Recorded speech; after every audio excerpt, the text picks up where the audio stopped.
Hora de responder pergunta de vocês, meus amigos inscritos.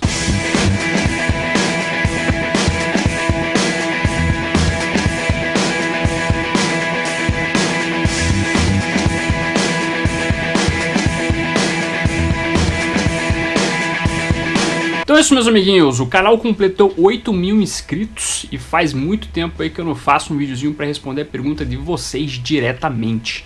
Então, recentemente eu coloquei na aba de comunidade a postagem ali, né, perguntando, né, na verdade pedindo que vocês perguntassem para mim, para eu responder em um vídeo. E estou aqui então para responder as suas perguntinhas, vou responder 5 dessa vez, né, e vou fazendo mais videozinhos com o passar do tempo aí com perguntas interessantes aí que vocês trouxeram para mim. Eu agradeço aí a galera que se inscreveu no canal, que está inscrito há muito tempo, que tem estado aqui também comentando os vídeos, assistindo os vídeos, curtindo ou descurtindo, dependendo aí se você gostou ou não gostou. Isso é muito importante para o crescimento do canal, pessoal. Principalmente quando vocês comentam e colocam lá a curtidinha ou discutida. Que isso gera relevância para o canal, meus amigos. Isso mostra para o YouTube que o canal aqui movimenta muita coisa no site deles. E aí o algoritmo do YouTube entende que é bacana movimentar meus vídeos também, né? Mostrar meu vídeo pra galera. Então, se não tem vocês aí assistindo os vídeos e principalmente comentando eles, muito provavelmente o canal não estaria crescendo. Mas é isso, muito obrigado e vamos lá, rumo agora a 10.000 inscritos. Vamos ver se a gente chega logo aí nessa numeração aí, ultrapassamos essa meta. Mas então, começando aqui com as perguntinhas, vamos ver a pergunta do Eric Santos aqui. Qual é a sua história preferida entre as que não foram publicadas no Brasil ou que não são publicadas há muito tempo? Tem bastante tipo de histórias aí que não foram publicadas ou que foram publicadas já há um tempinho aí, nunca mais foram publicadas, que eu curto bastante. Por exemplo, tem o Coringa, Advogado do Diabo, que é uma história muito legal, escrito pelo Chuck Dixon com os desenhos do Graham Nolan, que é um material que eu acho muito bacana, uma história do Coringa muito interessante. Tem a que eu sempre cito aqui, meus amigos, e vocês mesmos queriam que fosse publicado no Brasil, que é Batman Ego. Até então nunca apareceu, o Panini parece que não vai publicar, não sei se é relevante também para a coleção Nego Moss, eles nem colocaram lá, então sei lá. Mas tem uma coisa que eu gostaria muito que fosse publicado no Brasil, muito mesmo, que nunca foi publicado, que é o começo da fase do Alan Grant com o Norman Breyfogle na revista Detective Comics. Nenhuma dessas edições foram publicadas por aqui, e tem muita coisa boa, muita coisa interessante ali. Primeira aparição no Caça-Ratos, tem a primeira aparição também do Homem Corrosivo, tem também ali aquele... Eu já fiz até um vídeo sobre essa história, sobre o Batman tendo problemas com filmes snuff, que é uma coisa bem pesada até. É uma fase que eu gosto bastante, mas que tá penando a gente ver ela. Porque seria interessante, por exemplo, o Panini publicar o Lendas do Cavaleiro das Trevas, no Breyfogle, logo, né? Mas a gente tá com medo dessa coleção aí de lendas serem canceladas até, então tá cada vez mais difícil esse sonho de ter essa fase sendo publicada no Brasil. Mas vamos torcer para que um dia aí alguém traga essa edição, essas histórias do comecinho ali, que são bem interessantes. Vamos para a próxima pergunta aqui do Alexandre Sobrosa. Fábio, qual é a história Elseworld do Batman esquecida? Ou seja, que ninguém ou quase ninguém fala e você recomendaria? Uma pergunta interessante também aí, tem bastante Elseworld do Batman que vale a pena. Tem, por exemplo, a trilogia do Batman Vampiro, que não é esquecida, todo mundo meio que sabe a existência dessa trilogia, mas faz tempo que ela não é republicada no Brasil. Mas eu citaria aqui um Elseworld interessante, que eu gosto bastante, que é Batman Reinado do Terror, que é escrito pelo Mike W. Barr com os desenhos do José Luiz Garcia Lopes, que só foi publicado uma vez pela editora Mitos. E não sei por que cargas d'água até então a Panini nunca republicou esse negócio, porque tem o José Luiz Garcia Lopes. Eu acho que é porque nunca foi republicado lá fora também.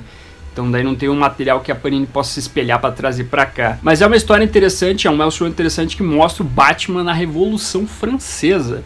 Eu gostei muito quando li essa história, eu achei muito interessante. Como eu disse, só foi publicado uma vez pela editora Mitos. E ela é bacana como vai conduzindo e colocando o Batman nesse evento muito famoso da história da humanidade. E além disso tem outro Elseworld que eu acho bacana, que é do Alan Grant, que é Batman o Tirano. A editora Abril lançou uma minissérie em 4 partes chamada Batman no Túnel do Tempo. E a terceira edição traz esse Batman o Tirano, que mostra o Batman sendo criado pelo Espantalho, desde lá de criancinha, e tendo que enfrentar o Anarquia, porque o Anarquia está se opondo ao governo tirano do Batman, que está sendo manipulado pelo Espantalho. Essa história tem até vídeo no canal, lancei até no período lá das eleições para dar uma polemizada, mas é um Elseworld bem interessante. E agora vamos para a pergunta do Marcock Gameplays. Qual foi a melhor HQ da fase do Grant Morrison? E, geralmente as pessoas escolhem Batman e Robin como a melhor parte aí da fase do Grant Morrison. E é uma fase bacana ali naquele momento, que é quando o Damian finalmente surge como Robin, a primeira vez que ele veste o manto do Robin, e o Dick Grayson reassume o manto de Batman. E tem uma dinâmica muito interessante desses dois personagens. E o Morrison constrói bem a relação desses dois personagens, vai colocando os elementos novos no universo do morcego, trabalha o Jason Todd como um vilão até. Eu acho essa fase talvez a melhor realmente. Eu gosto muito do começo também, ali no momento onde nós temos o Batman e filho, o Damian surgindo nas histórias do Batman. A parte da Luva Negra e Rest in Peace são interessantes também, mas elas não são, digamos assim, tão palatáveis quanto é, por exemplo, Batman e Robin. O retorno do Bruce Wayne acho que é pior ainda, porque é muito mais complicado entender essas histórias. E Corporação Batman eu acho interessante também. Mas ainda assim, Batman e Robin, eu acho que o Morrison conseguiu conduzir muito melhor esse lance da dupla dinâmica. Então, com certeza, se eu tivesse que opinar e dizer qual que é a melhor fase ali, qual que é o melhor momento que o Grant Morrison escrevendo o seu run do Batman, é o encadenado da capa laranja lá, ou amarela, sei lá. Onde nós temos aí o Dick e o Damian sendo a dupla dinâmica. E vale a pena ler, meus amigos, é um material muito bom. Inclusive, eu acho que está em promoção hoje, no dia que eu estou publicando esse vídeo. Lá na Amazon, hein? Dá uma olhada que eu acredito que vai valer a pena para quem nunca leu essa fase. Até fazendo um parênteses aqui, meus amigos, lembrando que está rolando a Semana do Consumidor da Amazon e vai até domingo. Tá tendo várias promoções aí, eu tô publicando na aba de comunidade várias promoções também. E junto com a Semana do Consumidor tá rolando a promoção de importados, onde você leva 3 livros, quadrinhos importados e você paga só 2. O mais barato sai de graça.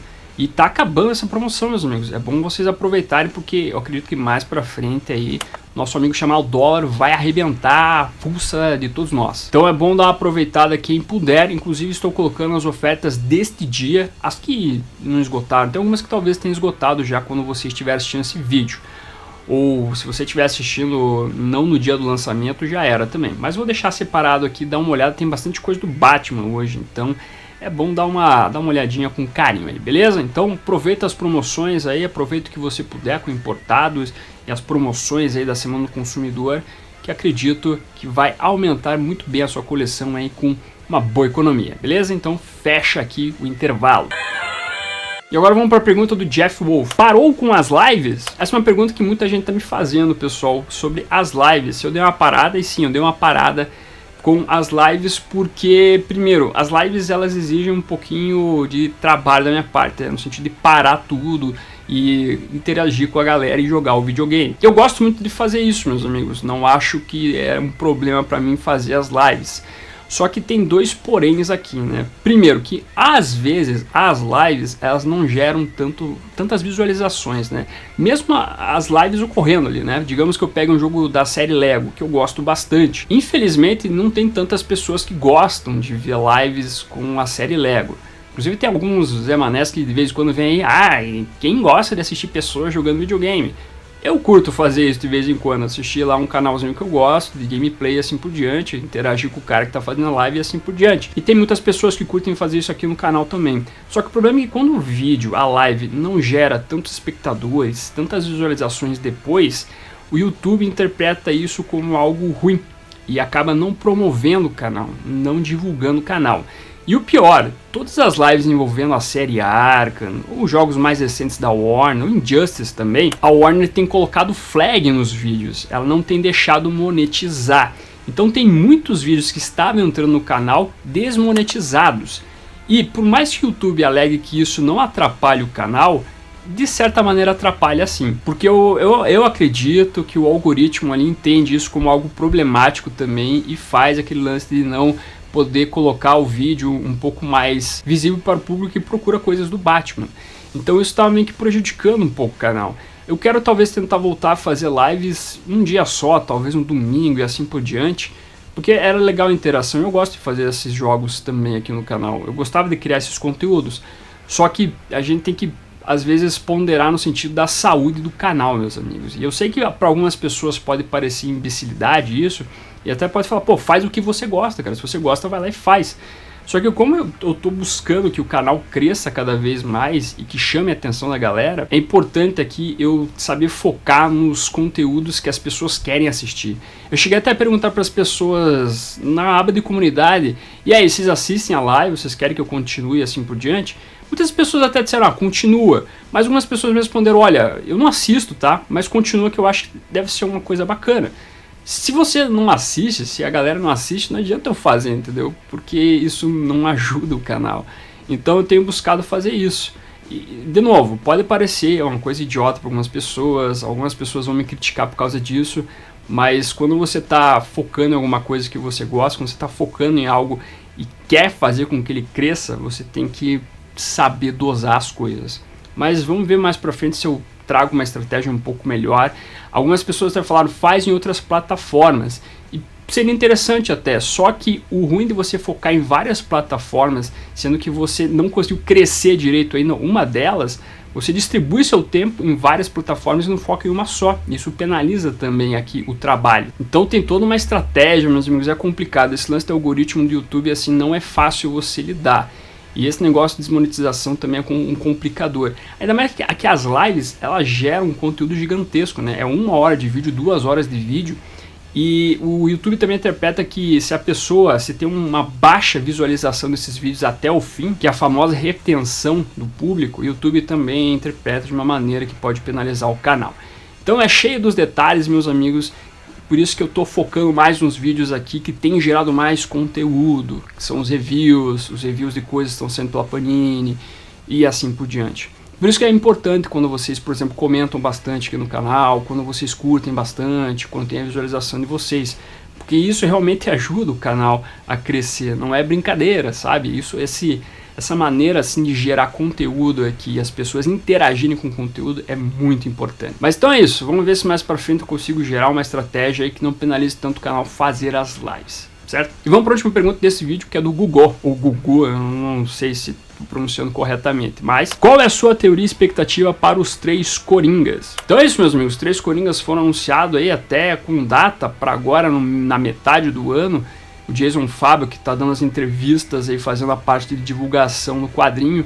E olha, eu vou dizer para vocês o seguinte, não sei o que esperar desse quadrinho. Eu acho que deve vir alguma coisa talvez muito interessante, ou talvez uma coisa muito problemática para a figura do Batman e do Coringa. Eu acho que também tem um probleminha aqui, que é o seguinte, a questão da figura dos 3 Coringas, envolvendo o finalzinho lá da Liga da Justiça, quando o Batman pergunta lá na cadeira de Moebius quem é o Coringa. Porque é o seguinte, o Batman perguntou quem é o Coringa, e não quantos Coringas existem assim por diante. A não ser que a cadeira tenha falado o nome dos 3 Coringas já de antemão. Tenha dito lá, Huguinho, Zezinho, Luizinho, são esses caras aí, né? Mas agora, se a cadeira de Moebius chegar e ter falado, olha, tem 3 Coringas, eu acho que o Batman deveria ter falado, tá, mas eu não perguntei isso. Quero saber quem são esses caras, então, não quantos são. Então, se o quadrinho começar com o Batman investigando quem são esses 3 Coringas, não sabendo o nome deles, pelo menos, aí vai ter um problema de conexão em relação a essa questão da pergunta lá do personagem na revista da Liga da Justiça. Agora, em relação à expectativa e ao que eu acho que vai acontecer, bom, é meio que certo assim que a gente vai ver 3 Coringas importantes aí dentro da cronologia, né? Que é o primeiro Coringa que apareceu lá em 1940, o Coringa que aleijou a Bárbara Gordon, que é da Piada Mortal, e o Coringa que matou o Jason Todd. Eu acho que tá meio claro já em relação a isso. Eu acredito que o foco realmente é essa maneira como o Coringa tocou a Bat-família, de uma maneira muito trágica. E talvez eu acho que a história vai explorar da maneira como o Batman se surpreendeu com a resposta da cadeira de Moebius. Eu acredito que a maneira como o Coringa vai sendo perverso vai estar muito ligado à maneira como o Batman é. Por isso que eu acredito que vai ser muito trágico para o Batman toda essa história. Porque ele vai se penalizar no sentido de que tudo o que aconteceu, por exemplo, para a Bárbara e para o Jason, veio porque o Batman é aquela pessoa daquele jeito, naqueles períodos. Porque o Batman, quando ele evolui, o Coringa evolui junto. Se nós tivermos um Batman um pouco mais tranquilo na Era de Prata, mais alegrezão e tudo mais, o Coringa também era desse jeito. Quando nós tínhamos, por exemplo, o Batman de 66 com o Batman lá todo espalhafatoso, o Coringa também era, e os dois meio que sempre estão ali juntos, sendo uma espécie de moeda com duas faces. Quando o Batman voltou a ser mais sério nos anos 70, o Coringa voltou mais vilanesco nos quadrinhos também. Quando o Batman teve os momentos de trevas dele com o Cavaleiro das Trevas, assim por diante, nos anos 80, o Coringa veio com a Piada Mortal, por exemplo, ou matando Jason Todd. Então toda a vivência do Batman, a maneira como ele existe, influencia a existência do Coringa. E eu acho que talvez isso que a história aborde. Eu acredito que o Jones, que eu acho que ele não gosta muito do Batman, eu acredito que ele não gosta da maneira como o Batman é trevoso e tudo mais. Eu acredito que ele vai atribuir então essa vilania do Coringa ao Batman, o que talvez possa gerar polêmica. E lembrando, tudo isso aqui é uma expectativa minha, uma coisa que eu acredito que possa acontecer nessa história, mas não que necessariamente é isso que vai acontecer. Vamos ver se vai acontecer, mas eu acredito que vai ser mais ou menos esse mote. Para pegar 3 momentos distintos perversos do Coringa, talvez eles vão por esse caminho mais ou menos. Até porque muito se liga a isso, ao que ele trabalhou, ao que o Jones trabalhou em Doomsday Clock, no Relógio do Final, que é o lance do metaverso, que é várias maneiras como o Superman vai surgindo e como ele influencia o universo DC e assim por diante. Então eu acho que vai ter uma ligação desse lance metaverso com a história dos 3 Coringas. Mas vamos ver, pode ser que eu esteja bem errado aí, eles sigam por outro lado. Mas a gente fica com muita dúvida em relação a isso. O Fábio que falou na entrevista que ele está seguindo muito, pelo menos visualmente, o que foi construído na Piada Mortal, com os desenhos do Brian Bolland. Então é uma diretriz interessante que está sendo dada aqui, pelo menos artisticamente. Mas é isso, vamos ver o que vai acontecer, mas as minhas expectativas estão muito curiosas em relação a como vai ser conduzida essa história, e eu acredito que está todo mundo curioso em relação a isso. Pelo menos na questão dos desenhos eu acho que vai ser muito bonito, porque o Jason Fabro faz um trabalho bem legal. E o Jones faz um trabalho bacana também, eu gosto do trabalho dele. Só que ele escrevendo Batman sempre rola umas críticas em relação ao personagem, eu sinto pelo menos. E como bônus, meus amigos, eu vou responder a pergunta de um membro do canal. Lembrando que tem aqui a possibilidade de você se tornar membro com os vídeos aí sendo adiantados para vocês. A maioria dos vídeos eu geralmente coloco primeiro para os membros aí, para depois, mais para frente, ser publicado para o restante do público. E essa pergunta que eu responder então aqui vai ser dos membros do canal. Então eu vou pegar a pergunta aqui do Fabito Moino. Por que a Panini não lança logo o Batman Ego e outros trabalhos do Darwin Cook? O lance do Batman Ego é que ele é meio que uma história cult do Batman. Não são muitas pessoas que conhecem, não são muitas pessoas que entendem como algo relevante para o personagem. Eu sei que tem muitas pessoas do nicho do Homem-Morcego que entendem como uma das melhores histórias do Homem-Morcego, sem dúvida nenhuma. Mas para o público em geral, que talvez só conheça quadrinhos e assim por diante, eles não têm tanta ligação com essa história do Batman. E talvez possa ser que a Panini lançando seja mais uma história do Batman e que talvez não tenha tanta relevância no sentido monetário. O que eu acho estranho, porque o Darwin Cook faz um bom trabalho. Eu não sei, por exemplo, como é que foi as vendas de DC A Nova Fronteira. Pode ser que a Panini esteja se espelhando nesse trabalho do Darwin Cook para saber se lança ou não mais trabalhos dele. Então eu não sei, eu acredito que seja esse lance um pouco, sabe, da questão de ser uma história desconhecida para o público em geral. Então é uma pena, na verdade. A gente fazendo talvez um trabalho de sempre encher o saco da editora Panini lá nos comentários de todas as postagens do Facebook, pode ser que ela olhe com um pouco mais de carinho para esse material.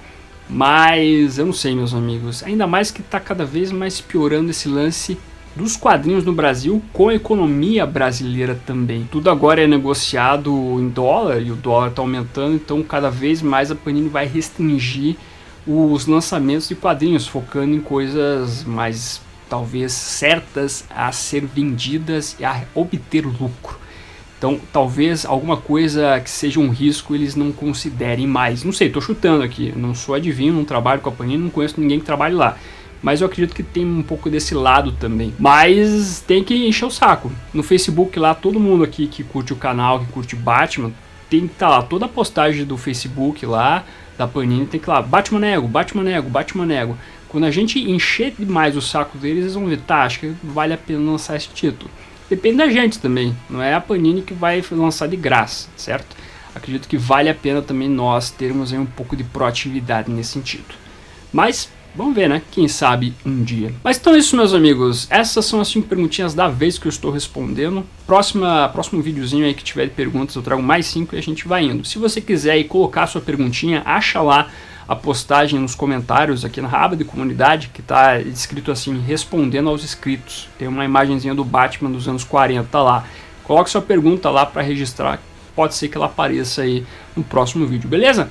Então é isso, meus amigos, novamente agradeço a participação de todos nos vídeos, não deixe de comentar esse vídeo também, não deixe de curtir ele, pois sua interação vale ouro. Então é isso, curta, compartilhe, se inscreva no canal se você é novo ou nova, marque o sininho para ser notificado nos nossos vídeos. Mais uma vez agradeço os 8 mil, rumo a 10 mil inscritos agora, e é isso, vou ficando por aqui. Como sempre, no final do vídeo nós temos os membros do canal, a galera que mantém o canalzinho aqui de pé. Agradeço demais a colaboração de vocês, bem como de você que faz suas compras através dos links da Amazon, Saraiva e Submarino que estão na descrição. Aproveita que você tá aí, meu amiguinho, dá uma olhadinha no vídeo que está aparecendo agora. É um vídeo que vale seu clique. Agradeço a sua companhia, até a próxima e fui.